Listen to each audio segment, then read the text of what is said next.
Hello everyone, I hope आप सभी बहुत अच्छे होंगे। आज की इस वीडियो में बात करने वाला हूँ बिहार शिक्षक भर्ती के बारे में।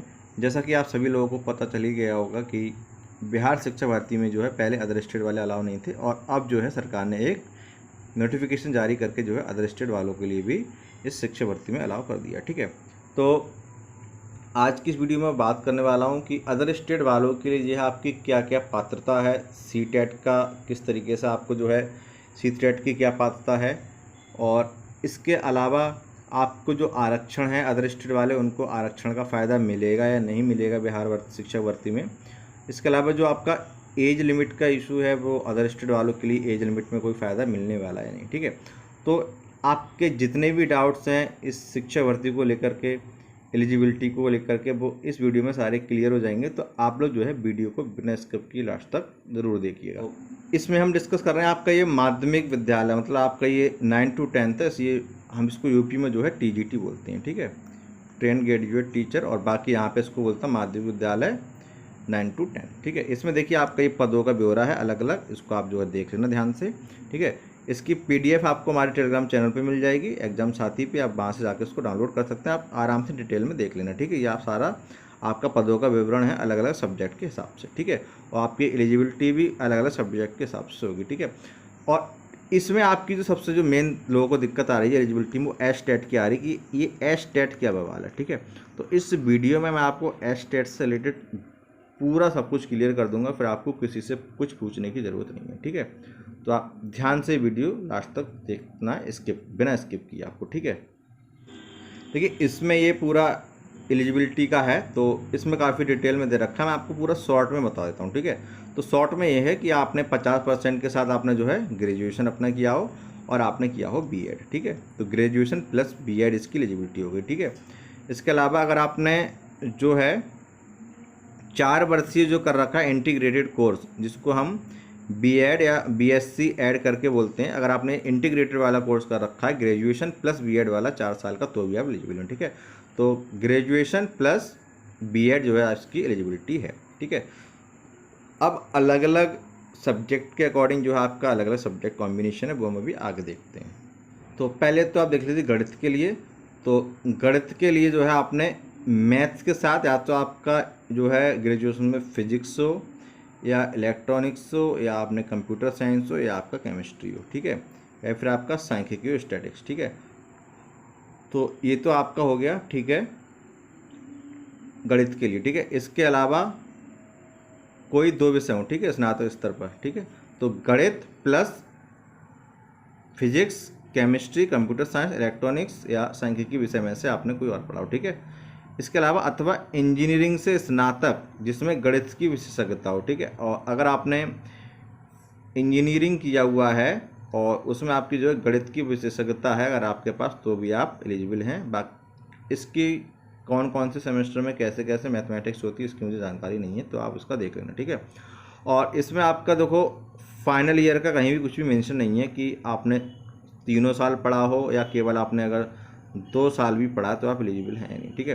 तो इसके बारे में मैं कुछ भी कह नहीं सकता कि फाइनल ईयर तक पढ़ा है तभी आप डाल पाएंगे या केवल 2 साल पढ़ा है तब भी आप अप्लाई कर सकते हैं। ठीक है, इसके लिए आप लोग काम करते हैं, आरटीआई ऑनलाइन फाइल कर देना बिहार गवर्नमेंट की साइट पे जा करके, वहाँ से आपको जानकारी मिल जाएगी। ठीक है, फिर आपका ये देखिए साइंस के लिए, साइंस में आपका जो है आपने जंतु विज्ञान हो आपके पास, वनस्पति विज्ञान हो और रसायन विज्ञान। ठीक है, तो बायो हो, ठीक है, सॉरी इसमें जूलॉजी हो, बॉटनी हो और आपकी केमिस्ट्री हो। ठीक है, तो आप जो है एलिजिबल हैं। और या फिर आपने इंजीनियरिंग की हो और जिसमें जो आपकी विज्ञान की विशेषज्ञता हो। ठीक है, इसमें अब ये है जिन्होंने नॉर्मल ग्रेजुएशन किया हुआ उनको जो है जूलॉजी और बॉटनी होना ज़रूरी है साइंस के कॉम्बिनेशन में। अगर आपका मैथ्स में जो वाला कॉम्बिनेशन बनना है, मान लो आपने 3 साल मैथ पढ़ी, फिजिक्स पढ़ी और केमिस्ट्री पढ़ी, तो आप जो है साइंस के लिए एलिजिबल नहीं हो पाएंगे।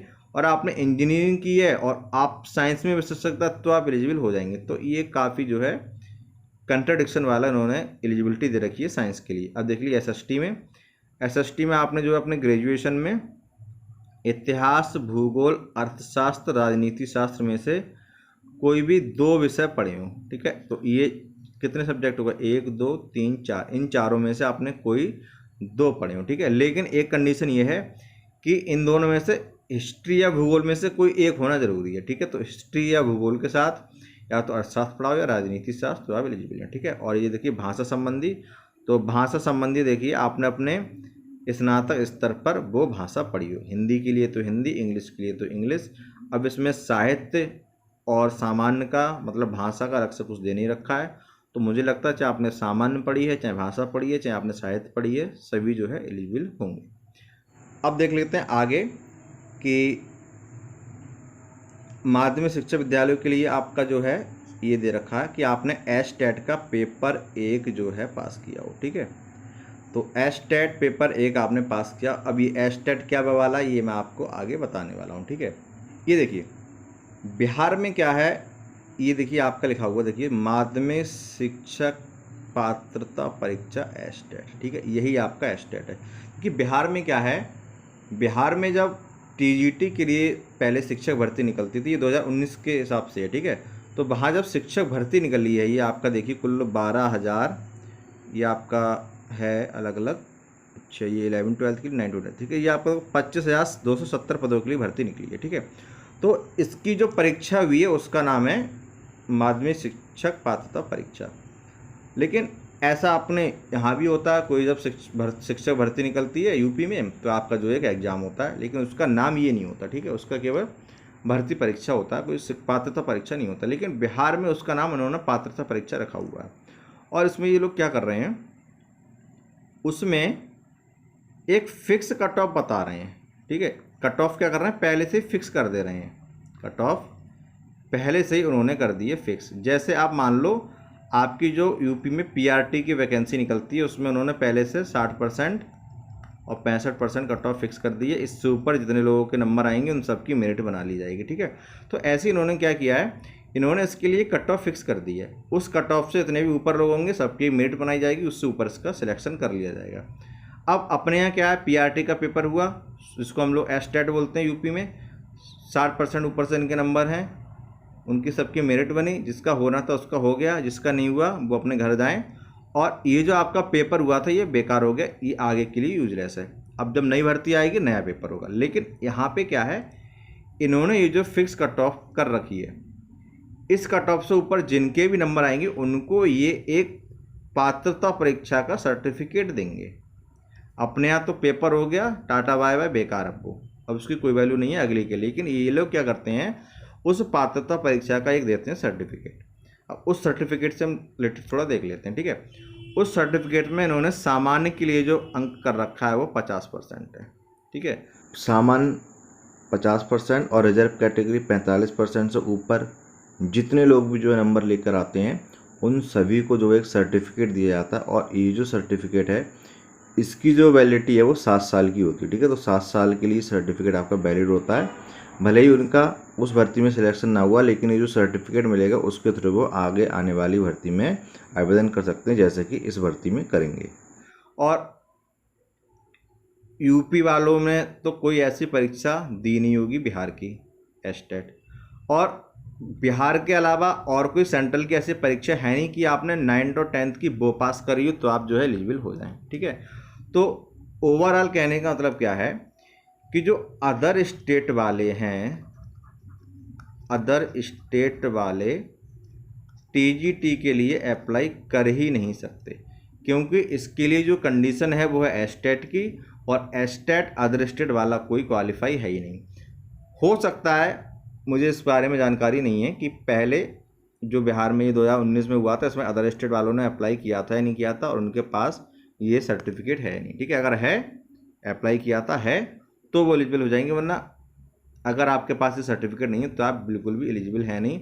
और इस सर्टिफिकेट को पाने का कोई तरीका है नहीं बिहार के सुपर टेट के अलावा, क्योंकि ये 9th to 10th के लिए, अगर यही 6th to 8th के लिए होता तो कोई दिक्कत नहीं थी, सी टेट का पेपर 2 लग जाता, सी टेट का पेपर 2 लग जाता। लेकिन ये 9th और 10th के लिए ऐसा तो सी टेट कोई पेपर कराता ही नहीं है, ठीक है। तो अदर स्टेट वाला टीजीटी के लिए कोई भी एलिजिबल है ही नहीं, केवल अदर स्टेट वाले पीआरटी के लिए अप्लाई कर सकते हैं, ठीक है। तो आप लोगों का दिल ज़रूर टूटा होगा, लेकिन यही सच्चाई है। हाँ, आगे अभी कुछ होता है, अभी प्रक्रिया चल रही है। अगर कुछ ऑप्शन किया जाता है अदर स्टेट वालों के लिए या कोर्ट जाके कुछ होता है तो उसके बारे में अभी मैं नहीं कह सकता, लेकिन जो नोटिफिकेशन है उसके अकॉर्डिंग जो आज की कंडीशन है वो मैं आपको बता रहा हूँ, ठीक है। तो अदर स्टेट वाले डाल ही नहीं सकते।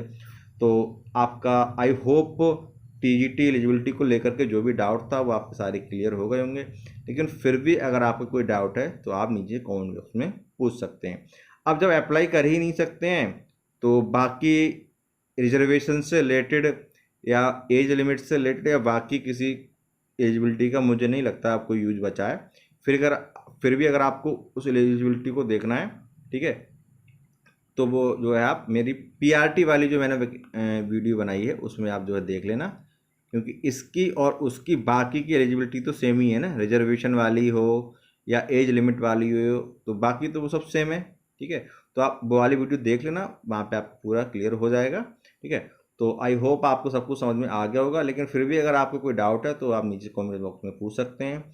अगर आप पहली बार आए तो चैनल को सब्सक्राइब करके ज़रूर जाना, और हो सके तो इसे अपने फ्रेंड्स के साथ भी शेयर कर देना।